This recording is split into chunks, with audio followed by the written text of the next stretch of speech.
DSC ఉంది, మీరు చూశారు. నేను అడుగుతున్నా, నేను మొదటి సంతకం పెట్టాను.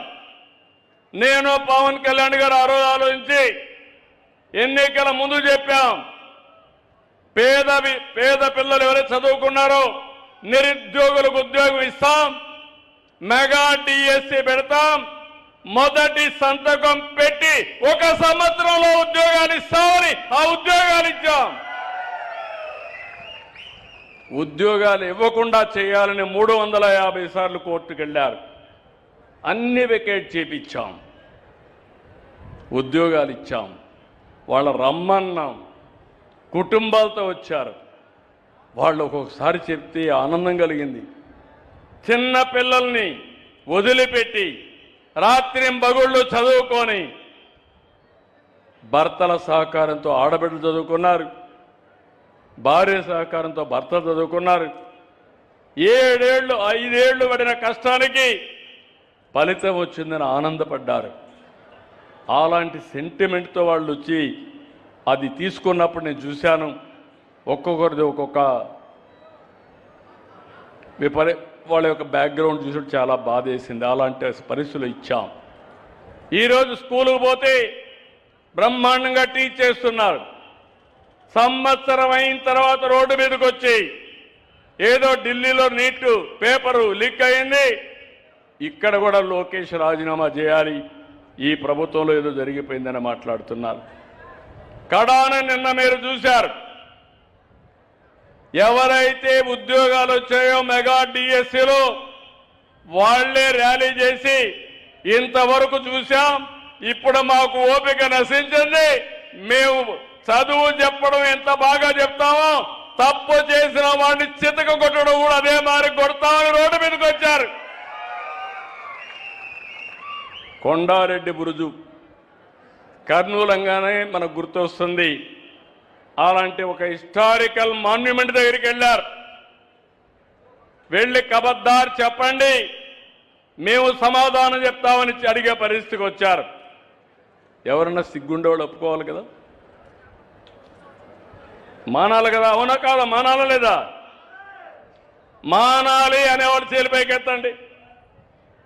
ఇప్పుడు ఈరోజు మళ్ళా ఆందోళన చేస్తారంట, మళ్ళా ర్యాలీలు తీస్తారంట.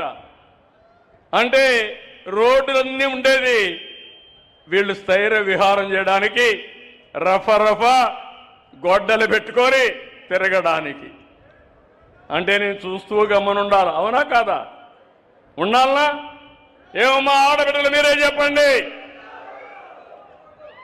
నేను కానీ చూస్తూ ఉంటే ఈ రాష్ట్రంలో ఎవ్వరికీ రక్షణ ఉండదు. నిద్రపోనీరు. ఊరికొక రౌడీ, పేటకొక రౌడీ, గంజాయి బ్యాచి అందరినీ తాగించి మీకు నిద్ర బట్టని రాత్రులు తయారు చేయడానికి ప్రణాళికలు తయారు చేస్తున్నారు. అదే నా బాధ. నేను ఎన్ని పనులైనా చేయగలుగుతాను. ఒక భోగాపురం ఎయిర్పోర్ట్ కట్టాం, నేను కట్టానంటాడు. రేపు పోలవరం పూర్తి అవుతుంది, అది కూడా నేనే చేశానంటాడు. రేపు అమరావతి పూర్తి అవుతుంది, ఏమంటాడు? ఏమంటాడని అడుగుతున్నా మిమ్మల్ని, అవునా కాదా? ఈ సంవత్సరమే ఉత్తరాంధ్ర సుజల స్రవంతిని ఎక్కడికైతే అనకాపల్లి వరకు నీళ్లు తీసుకెళ్తున్నాం. వెలుగొండ 30 ఏళ్లకు మునుపు నేనే ప్రారంభించాను, ఫౌండేషన్ వేశాను. కరువు ప్రాంతం, ఈసారి నీళ్లు కూడా లేని ప్రాంతానికి ఈ నెలలోనే వెలుగొండ పనులు పూర్తి చేసి మార్కాపురం జిల్లాకు నీళ్లు ఇస్తున్నాం. మనం ఇది చేసి ఆనందపడతా ఉంటే గొడ్డలి పార్టీ గొడ్డళ్లతో ఏదైతే ఆ రోజు బాబాయిని చంపి ముఖ్యమంత్రిగా ఉన్న నా మీదనే కేసు ఎట్టయితే పెట్టాడో, పేపర్ రాశారు చూశారు కదా, నారాసురి రక్త చరిత్ర, నా ఫోటో, నా చేతిలో కత్తి. నాకు అలవాటు లేనిది అది ఒకటే, నా జీవితంలో ఎప్పుడూ లేదు. రౌడీలకు సింహ స్వప్నంగా ఉంటా, నేను రౌడీజం చేయను. నేనెప్పుడు చెప్తాను, ఎవడైనా హత్య చేస్తే ఎవరైతే పోస్ట్ మార్టానికి కారకులవుతారో వాళ్ళు కూడా పోస్ట్ మార్టంతోనే పోతారని నా సిద్ధాంతం. అది నేను రౌడీజం చేయను. ప్రజలకు ఇబ్బంది కలిగిస్తే మాత్రం వదిలిపెట్టనని మరొకసారి మీ అందరికీ గమనిస్తున్నా. చేయాలన్నా లేదా అని మిమ్మల్ని అడుగుతున్నా. మీలో కూడా రోషం రావాలి కదా. అందుకే నేను నిన్నే అనౌన్స్ చేశాను నేను ఒక మామూలు మహిళ ద్రౌపది ముర్ము అనే నేను ఈరోజు భారతదేశ రాష్ట్రపతిగా అయ్యారు. ఏంటి ప్రత్యేకత? మామూలు మహిళ, గిరిజన మహిళ, చాలా కష్టాలు వచ్చాయి. కుటుంబ సభ్యులు చనిపోయారు, పేదరికం ఉంది. పోస్ట్ గ్రాడ్యుయేషన్ చదువుకొని అంచెలంచెలుగా ఒరిస్సాలో మంత్రి అయ్యి, గవర్నర్ అయ్యి, దేశ అధ్యక్షురాలుగా తయారైంది. ఒక అబ్దుల్ కలాం, ఒక బిఆర్ అంబేద్కర్, ఒక ఎన్టీఆర్, ఒక గాంధీజీ, ఒక నరేంద్ర మోడీ, అందరూ కూడా మామూలు వ్యక్తులే. 80 ఏళ్ళైంది స్వాతంత్రం వచ్చి, 80వ స్వాతంత్ర వేడుక జరుపుకుంటున్నాం.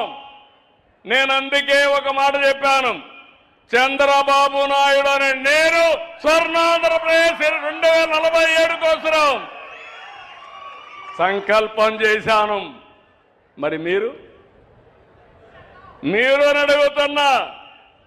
ప్రతి ఒక్క వ్యక్తి గుర్తుపెట్టుకోవాలి, నేను మీకు కూడా శక్తి ఉంది. మీరందరూ నేషనల్ డెవలప్మెంట్ లో పార్ట్నర్స్ కావాలి,